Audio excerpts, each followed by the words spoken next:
The biggest mistake killing your startup isn't a bad product launch, a missed funding round, or even a terrible pivot. It's the person you hired last Tuesday. And the wild part is, you probably felt great about it in the moment. Here's how it happens. The company is growing fast. Pressure is mounting, and you're drowning in Slack messages at 2 in the morning. So you hire the first smart, confident person who walks through the door. It's not laziness, it's survival mode. And survival mode has buried more promising startups than any recession ever could. The catalyst is almost always speed disguised as urgency. Founders confuse filling a seat with building a team. And those two things are about as similar as buying a map and actually knowing where you're going.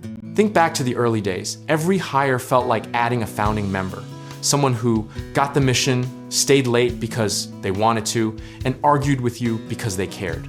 Then somewhere around employee 15 or 20, the culture started feeling less like a movement and more like a meeting you didn't want to attend. The psychological damage of one wrong hire is wildly underestimated. Reed Hastings once said that a brilliant jerk is still a jerk, and the cost of tolerating one poisons every performance review, every team lunch, and every honest conversation you needed to have but didn't. You keep hoping they'll grow into the role, which is founder speak for I don't want to have the hard conversation. Historically, this pattern is older than Silicon Valley. The Roman Empire literally collapsed, in part because it stopped being selective about who it trusted with power, and your Series A is not that different in spirit. Every high-growth era produces the same cautionary tale. Move fast, hire faster, regret it loudly. The irony is that most founders obsess over product market fit, but completely ignore what you might call team culture fit, which is just as real, just as fragile, and arguably harder to rebuild once broken. The pattern always emerges in hindsight. The early warning signs were there in the interview. You just needed the quarterly offsite disaster to finally see them. Here's the misconception worth demolishing. Hiring someone overqualified on paper is not playing it safe.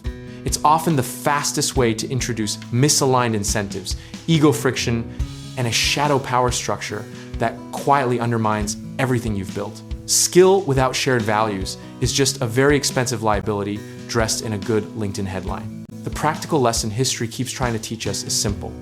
Slow down the hire, speed up the onboarding, and treat cultural alignment as a non-negotiable filter, not a nice-to-have footnote. Moderate your risk by never letting desperation be the deciding vote in a hiring decision, because desperation has terrible judgment and zero accountability.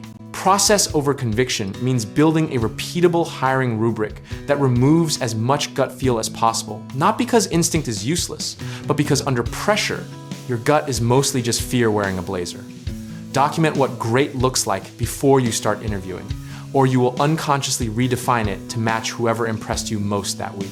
Position size matters in hiring the same way it matters in investing. One outsized bet on an unproven candidate in a critical role can take down the whole portfolio, while a diversified, deliberate team built over time compounds beautifully. Discipline in hiring is boring, unglamorous, and almost never celebrated until you watch a competitor implode because they skipped it. At the end of the day, the companies that scale with integrity are the ones where the founder accepted that culture is not a value on a wall. It's the aggregate of every single hiring decision you've ever made, for better or catastrophically worse. Consistency in your standards, even when it costs you time, is the only moat that actually matters. Whether you're building a team of 5 or 50, the work of getting hiring right is never finished, but starting with a clear framework, honest self-awareness, and a refusal to compromise on values is how you make it survivable. Be comfortable with the fact that you'll sometimes pass on talented people, because the alternative is hiring someone who slowly makes all your best people leave. And if all of this has you rethinking your next hire, your next build, or your next big move, we can help you get started. Whether that's in real estate investing, home contracting work, or finding lenders, so check out our links in the description below.